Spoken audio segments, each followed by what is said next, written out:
Hey everyone, Kyle Walker here. If you love cars, fixing things, or just want to understand your vehicle better, you're in the right place. I share hands-on tips, smart driving advice, and straight-up car talk without the fluff. Make sure to hit that like button, subscribe to the channel, and stick around till the end. You don't want to miss what's coming up. Let's get into The it. gearbox and the internal combustion engine are equipped with special devices called flywheels. In the case of motors, the design of the piston's operation provides for the presence of several dead spots into which they fall in the process of functioning. To remove the pistons from these positions, engineers provided a special massive element. It is called the engine flywheel. This element gains force of inertia during rotation, which makes it possible to overcome the dead point in the lower and upper amplitudes. This is an important component of the powertrain, which occupies a special place in the design of the engine, has several varieties, and performs significant functions in the operation of the entire powertrain. What it is? The first thing to understand is what flywheels are in cars and their internal combustion engines. This is a part or component of the motor necessary for regulating the flow of energy. Gradually, the flywheel accumulates energy in itself due to the fact that it comes in more than necessary for the operation of the machine. At the same time, the flywheel releases the stored energy when the consumption exceeds the input. The flywheel is required in engine design too. To start the engine, connecting the engine and the gearbox, transmission, transferring torque from the motor to the gearbox, stabilizing the rotation of the crankshaft. If we talk about how the flywheel looks, then here you can distinguish a metal disc-like design. If you look closely at the edges, then here you will see a toothed crown. When the motorist turns the ignition key in the lock, the starter engages with the crown, turns it, and the flywheel already begins to rotate the crankshaft, which allows the car to move.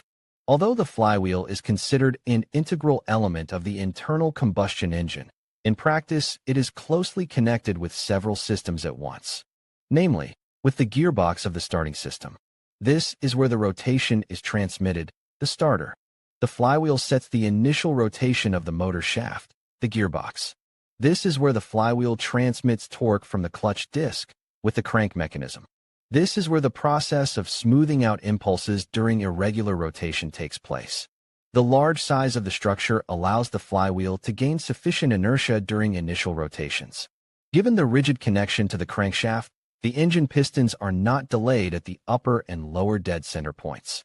They move further along the course of their rotation, creating new cycles of compression or ignition of the fuel-air mixture in the internal combustion engine.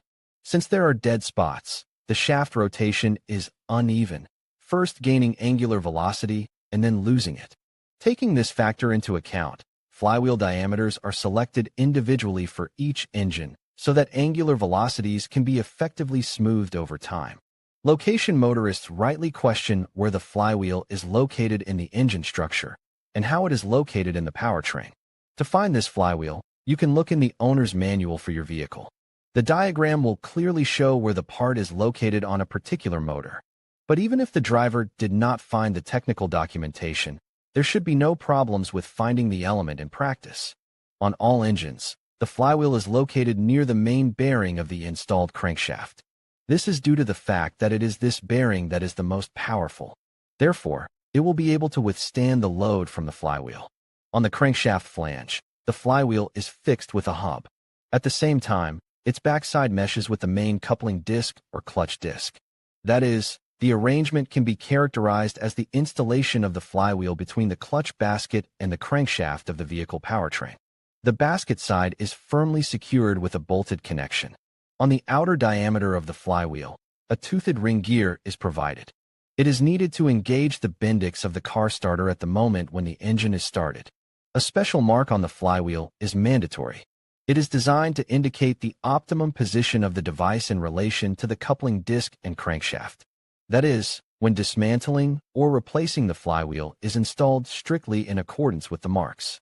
Each flywheel before installation on the car is balanced on special stands.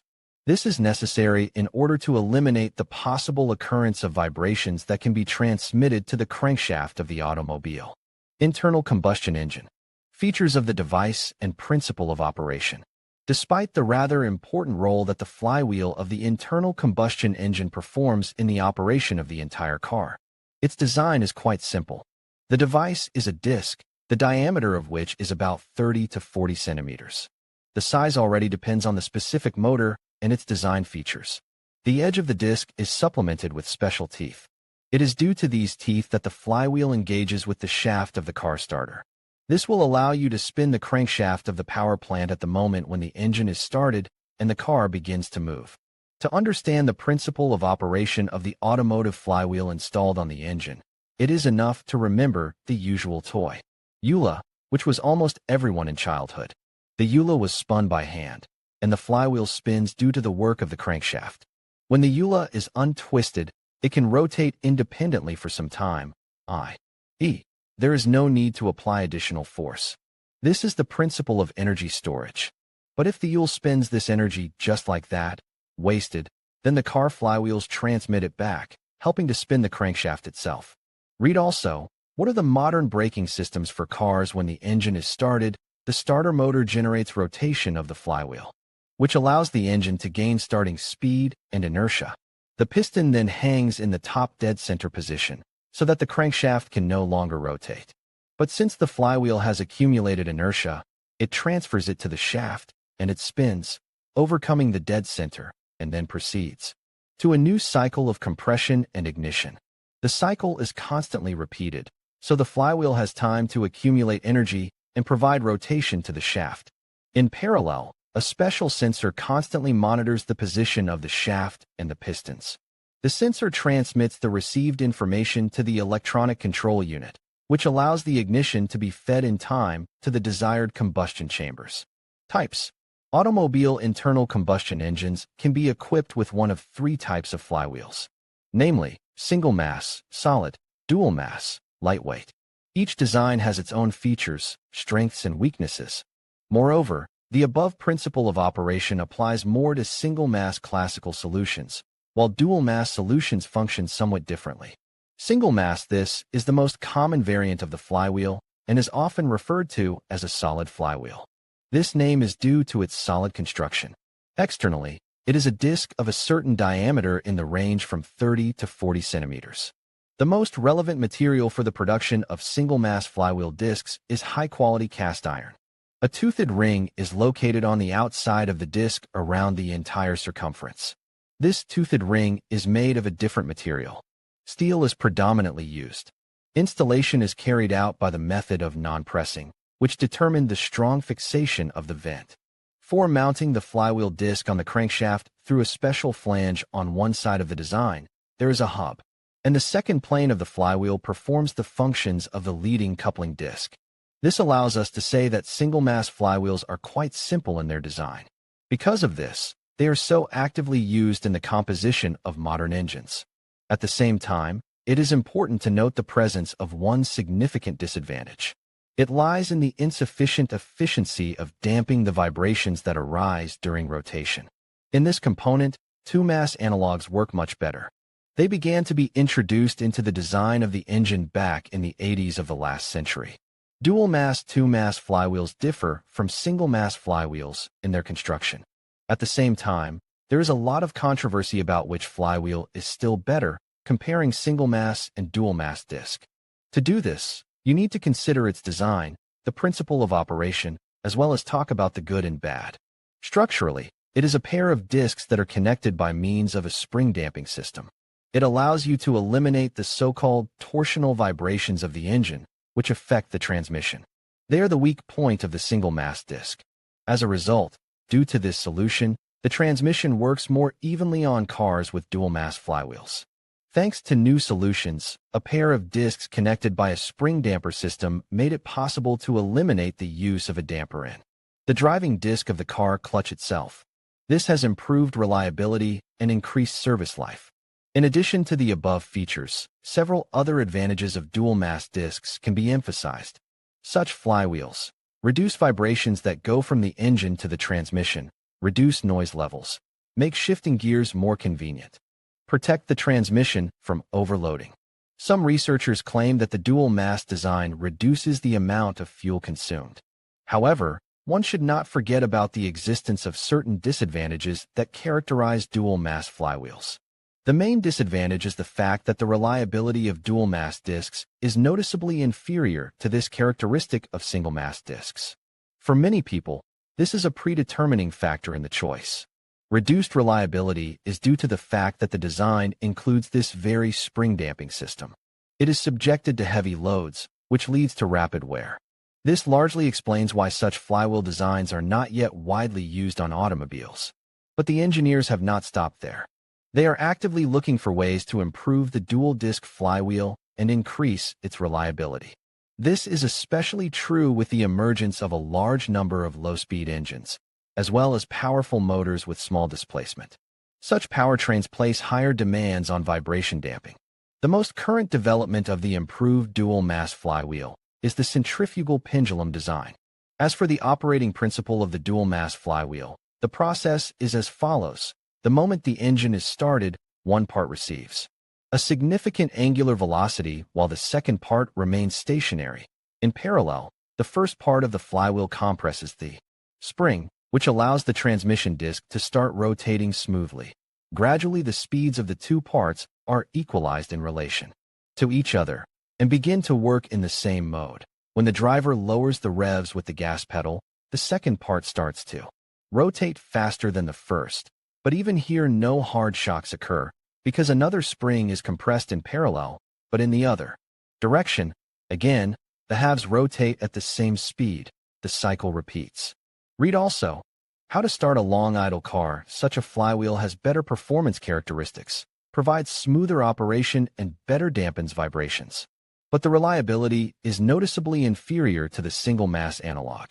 The choice should be based largely on what is a priority for the engine itself. If reliability is important, it is better to use single-mass discs. But with increased requirements for vibration damping, a dual-mass flywheel is the best option. Lightweight. Now, what lightweight flywheels give to the car? Such designs are used in tuning, that is, in technical modifications of power units.